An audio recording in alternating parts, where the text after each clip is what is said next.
Mark's News Headlines.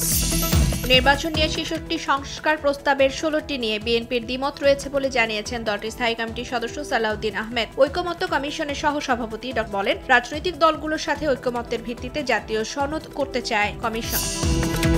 ১৫ বছর পর মুখোমুখি বাংলাদেশ পাকিস্তানের পররাষ্ট্র সচিব পর্যায়ে বৈঠকে আলোচ্য ছিল ঢাকা ইসলামাবাদ অমীমাংসিত ইস্যু, দ্বিপাক্ষিক সম্পর্ক, বাণিজ্য সম্প্রসারণ, যোগাযোগ ও আঞ্চলিক সহযোগিতা সংস্থার মতো বিষয়গুলো। রেলপথ অবরোধ কর্মসূচি শিথিল করে ৬ দফা দাবি আদায়ে শিক্ষা মন্ত্রণালয়ের সঙ্গে বৈঠকে সন্তুষ্ট নয় পলিটেকনিক শিক্ষার্থীরা। সচিবালয়ে ৪ ঘণ্টা বৈঠক শেষে মন্ত্রণালয়ের দৃশ্যমান কোনো পদক্ষেপ নেই জানিয়ে কঠোর আন্দোলনে হুঁশিয়ারি শিক্ষার্থীদের। খুলনা প্রকৌশল ও প্রযুক্তি বিশ্ববিদ্যালয়ে চলছে শিক্ষক, শিক্ষার্থী, কর্মকর্তা, কর্মচারীদের পাল্টাপাল্টি কর্মসূচি। অন্যদিকে উপাচার্যের পদত্যাগের ১ দফা দাবিতে সন্ধ্যায় দুর্বার বাংলা মোড়ে মশাল মিছিল করবে আন্দোলনরত শিক্ষার্থীরা। সুন্দরী মেয়েদের দিয়ে সৌদি রাষ্ট্রদূতকে প্রেমের ফাঁদে ফেলার অভিযোগে রাজধানীর ধানমন্ডি থানায় দায়ের করা প্রতারণা ও চাঁদাবাজির মামলায় মডেল মেঘলা আলমকে গ্রেফতার দেখিয়েছে আদালত। ঢাকা সহ দেশের বিভিন্ন স্থানে কালবৈশাখী ঝড় ও বজ্রসহ বৃষ্টি হয়েছে।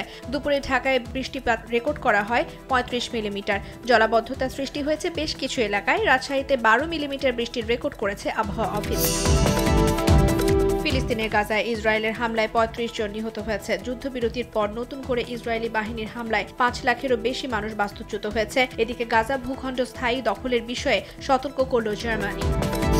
পারমাণবিক কর্মসূচি নিয়ে যুক্তরাষ্ট্রের চাপের মুখে ইরান নতি স্বীকার করবে না। স্টিভ উইটকফ বলেন, ওয়াশিংটনের সঙ্গে চুক্তি করতে চাইলে তেহরানকে অবশ্যই তার ইউরেনিয়াম সমৃদ্ধকরণ সহ পারমাণবিক সমৃদ্ধকরণ কর্মসূচি সম্পূর্ণ বাতিল করতে হবে।